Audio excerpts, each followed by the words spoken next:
Recently, I was at the airport in Houston, and on the way to my gate, I stopped dead in my tracks.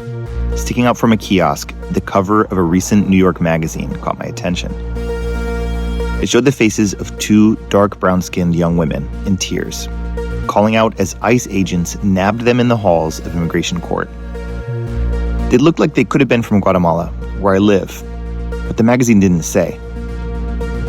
The cover announced, "Every day in downtown Manhattan, immigrants arriving for routine hearings are targeted by ICE agents. The trap at 26 Federal Plaza." Last Saturday, in our digital magazine, Central America Monthly, we set out to answer the next question. What happens after deportation? I'm Roman Gressier, and this is my letter from the editor.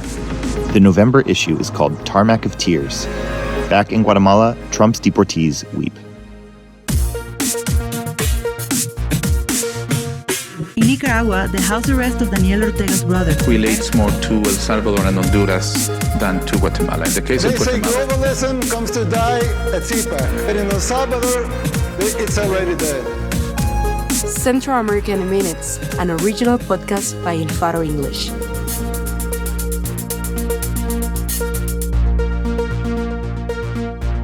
From the time Donald Trump took office in January until mid-October, when El Faro visited the Center for the Reception of Returnees in Guatemala City, the Department of Homeland Security had sent 398 deportation flights to the country, carrying 34,539 people. On one flight was Alicia Hernandez. She sobbed as she learned that she had no family in Guatemala. Everyone she knew was already in the United States. Some men on her flight were spattered with paint, having been snatched from their jobs in Chicago or Orlando with no time to say goodbye to their families. Everyone was distraught, confused, or angry. "I don't want to go back to that country until that president leaves," said one man, taking off his Stars and Stripes cowboy boots and leaving them on the curb. "For me," he added, "that dream is over for now." Photojournalism is at the heart of El Faro English. It's why we've featured it on each magazine cover and published over 36 photo essays in 6 years. In her iconic book of photography from the brutish 1980s, Guatemala, Eternal Spring, Eternal Tyranny, Jean-Marie Simon wrote that pictures don't generally change the repression that they capture, but they do offer irrefutable evidence that it took place. Carlos Barrera's photo essay, Guatemala's Tarmac of Tears, leaves little doubt that U.S. deportees aren't receiving much more than breakfast upon landing in their country of birth, pulls apart from the Guatemalan government's perennial promises of reintegration. And when Guatemalans flip the coin of abandonment, they too often find brutality on the other side. In August, 8 years after the Hogar Seguro children's home fire killed 41 teenage girls and left 15 survivors, the court condemned 6 officials, including the director of the facility, for locking the girls in their room and refusing to let them out as the flames consumed them. Edward Grattan, who interned with us this year with the gracious support of the Craig Newmark Graduate School of Journalism, spent months engaging with the women who survived. In his photo essay, 9 Minutes in the Fire, 8 Years for the First Light, Grattan observes that the facility's name itself speaks of a place that never was. Safe home. This kind of depravity, according to Regina José Galindo, a world-renowned performance artist born in the 70s, must be viewed through the lens of almost 4 decades of armed conflict in Guatemala, which ended in 1996. "The war is the reason we live the way we live today," she told Ramiro Guevara in an interview for this issue in her studio. In Guatemala, she says, "We don't live with the truth."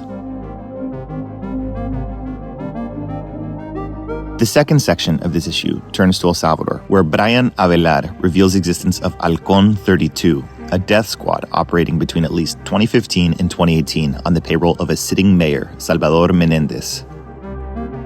One agent who flipped on his fellow police officers confessed to 97 murders and accused the mayor of paying around $1,000 for each of 36 of them. Among their victims, according to the cooperating witness, is parish priest Ricardo Antonio Cortés, rector of the San Oscar Arnulfo Romero Seminary. In August 2020, he was ordered out of his car and executed on the side of the road. on the order of a local drug trafficker known as Chepon. There were at least 37 members of Halcón 32 from the ranks of the National Civil Police, but only 3 have been convicted. Menendez denies involvement and told El Faro that he has never been summoned by any authority.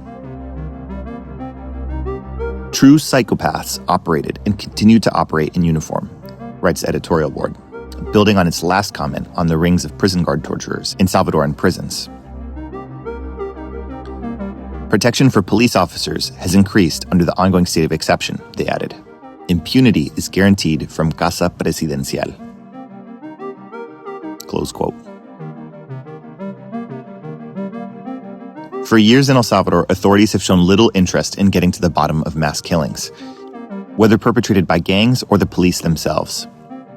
From 2010 to 2013, Oscar Martinez followed the long-suffering excavation of a well in Turin, a town in western El Salvador close to the Guatemalan border. Forensic experts knew there were many bodies. But as bureaucratic wrangling dragged on, each rain season wiped away the gains of the last dig. This is the story of a well, begins Martinez, and of the country that surrounds it.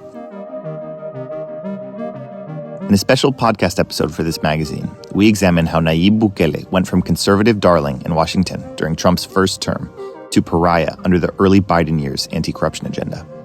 Then how, outlasting the Democrats, Bukele bet on Trump's return, catapulting him back to the seat of U.S. power.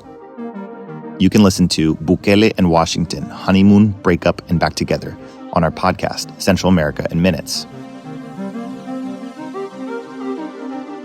Last, we close with a special essay in the Tertulia from Nicaraguan academic Mateo Jarquin of Chapman University.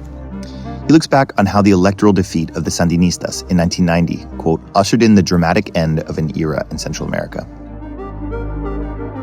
As revolutionary movements wound down in Nicaragua, Guatemala, and El Salvador, he writes, Central Americans were left asking why the armed struggle had been fought, what it had wrought, and whether it had been worth it. They're still asking. A final note. The image in the backdrop of this letter is the sweeping police repression of protesters in Honduras in 2017, as the Juan Orlando Hernandez government brazenly stole an already unconstitutional re-election. The picture from El Faro's Victor Peña, widely picked up across Honduras in the aftermath, offers irrefutable evidence of acts committed not even a decade ago. In 2 weeks, we'll be back in Tegucigalpa for the national elections on November 30th. We'll have our cameras ready.